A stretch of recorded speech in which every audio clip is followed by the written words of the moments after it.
Let's give it up to the team that put this together. You guys, okay, clap, clap, clap. There's so much hard work that goes into this, so thank you. Thank you guys all for being here, and thank yourselves for being here too.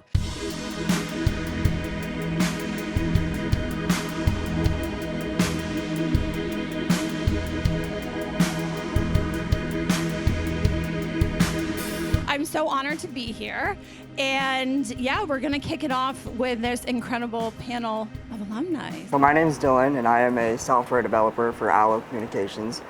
I'm based in Lincoln, Nebraska, so not nearly as nice as the West Coast. But I think I landed a job after about 9 months. The process was super easy, and I came from absolutely no experience, and I ended up going through the career acceleration, which they essentially critiqued my resume, my cover letter, my job search strategy.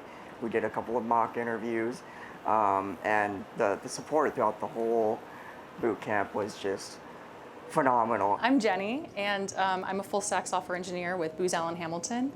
And before this, I was an elementary school music teacher. I'm based out of Portland, Oregon, which is where I was able to move to after landing my remote job. I was able to move to the place I wanted to live, and I've been able to radically change my life through the skills that TripleTen taught me to transition my career, the support of not only the tutors, but fellow students, alumni, has just been a wealth of information and knowledge that has just helped prop me up in my career, and I look forward to helping to contribute to that today.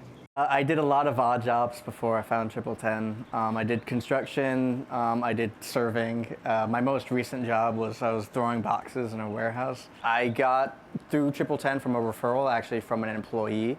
And I did the program, and the curriculum is great, but the community is better. Everyone is trying to get you to succeed. I work at Target.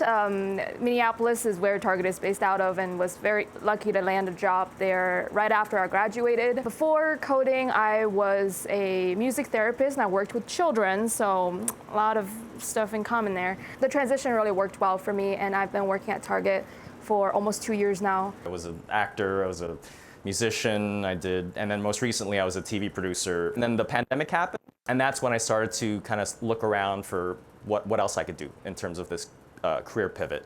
As a TV producer, I was working too many hours, but for producers, it could go to 15, 20-hour days, because we have to be there before the shoot starts and then stay and wrap up after the shoot's done. So yeah, I owe a lot to TripleTen. It completely changed my life, really. So first question, kind of diving in, it's often heard and said, imposter syndrome in so many instances is real. Did you guys feel, or was there kind of this journey that you had to go through to navigate the imposter syndrome, and how did you overcome it? I don't think I've ever overcame it. I still haven't. I think it's just kind of like a symptom of the industry. Matter of fact, when I got the email to come out here, I was like, why me? But I think it's just something that's just got to be managed correctly. Seniors or managers want you to ask questions, especially if you're a junior. That's what they expect out of you. So ask questions, and that's really going to help build the confidence. At some point, we're all beginners, but then you learn and you embrace it. And I think it's just stepping out in this confidence of yeah, I can do this. You have to disconnect yourself from the expectations people are placing on you. Right, and then you don't want to compare yourself to others. So it's you learn the job as a job. You could be the greatest Python developer, and then you get your first JavaScript job and know nothing. Right, so you have to give yourself the ability to not judge yourself, put it down, and then also act like a child and learn, because we're all babies, right? So it's just, taking that humility and not judging yourself, and sometimes it's really hard, and just taking your time with it. What do you think working in tech has allowed you now to do that maybe your former job didn't? It's been about a year and some change since I've transitioned to tech, and my life has changed so drastically. It's not even funny. I mean, the work-life balance, for one, and I say that to my coworkers, and they laugh at me because they're like, I'm a coder and I'm here all day long and I stay past hours. And maybe it's just because we are career transitioners and we've seen the other side, and we realize that we don't have to put so much stake into our careers, that we don't have to be there all hours of the day. I can turn my laptop off at the end of the day and be done. I was able to buy a house with my improved income. Yeah. I'll tell you how I feel about it later. It's a lot of fixing and a lot of us who have worked in service jobs or like teaching or healthcare jobs where you put so much of yourself into it, when you do have a bad day, you take it really personally, and you feel like a failure. And now, sometimes if my code fails, I feel a little bit like a failure, but I'm able to separate a whole lot more and say, at the end of the day, this is what it is. It's the computer. I'll fix it later. I'll get help from my senior devs, and it's just a really, really big difference in my mindset. The life I was living, being a producer, I didn't enjoy it. Didn't have time for anything, and I would see like these day in the life of a data analyst or whatever, and I would sort of picture myself like, okay, can I do that? Can I see myself doing that? Okay, get off work at 5, go to the gym, take a bike ride. I mean, that sounds great, because I did not have any work-life balance whatsoever. Right? Like we all work so hard. Everyone, we have to enjoy life, okay? So I think having that goal in mind, sort of as if, well, if that guy could do it, if that person can do it, I could do it, kind of thing. That's really what motivated me. Yeah. Kick the imposter syndrome, sign up, make the investment. I love it. Does anyone have any amazing questions for these guys? Like, let's give it up for this panel. Woo! Yes! What was the most important thing to impress in an interview and land a job?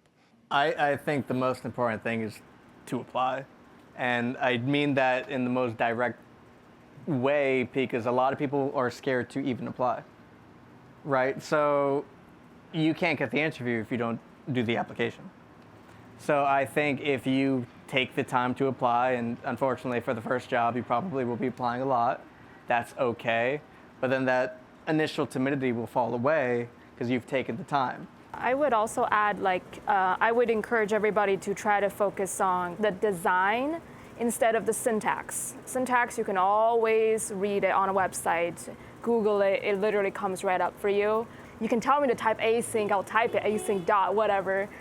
Syntax doesn't matter, but it was really just getting the concept so you know that this is a strategy or this is a concept you can use when you're solving a problem.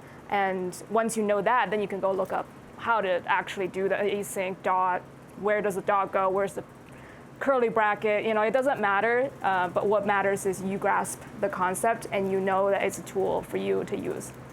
I would also say that I think something important that I wish I'd done a bit sooner was practicing talking about coding. Because I spent my time in boot camp learning and absorbing as much as I could, but I didn't really talk about it out loud. So my first interview, luckily, wasn't a coding challenge. It was just a culture interview.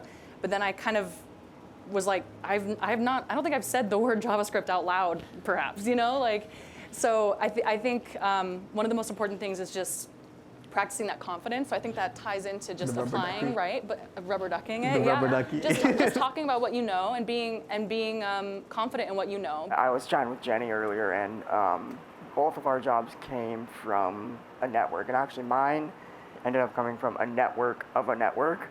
So the guy I initially reached out to, he didn't have a position open, but then somebody else did, and he said, hey, there's this guy that's been looking for a while. It's something you'll hear a lot throughout the boot camp. You'll hear the word network a ton, and you won't believe that it works, but it really does. The networking is everything, and making sure that people know what you want to do so they can say your name correctly in a room of opportunity. It's so powerful. So just talk about what you want to do and put yourself in front of those people that can get you there. Oh yeah, come out to the stand. Lucky you. Hello. Hello. Welcome. This one's for AC. I've been on Kaggle and stuff like that, looking through data sets, and everything's pretty similar and stuff like that. What type of frameworks would you use when analyzing data sets? So what I do right now is very different. This might not be an answer you're looking for. It's very different from what I learned in TripleTen.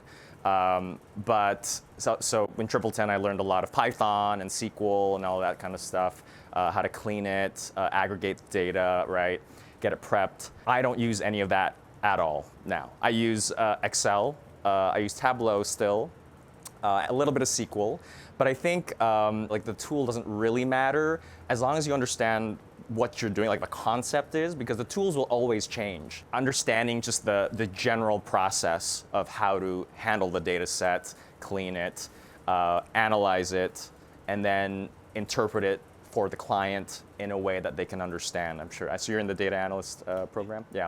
I'm sorry if I don't know if I answered your question, but that's kind of where, yeah? Okay.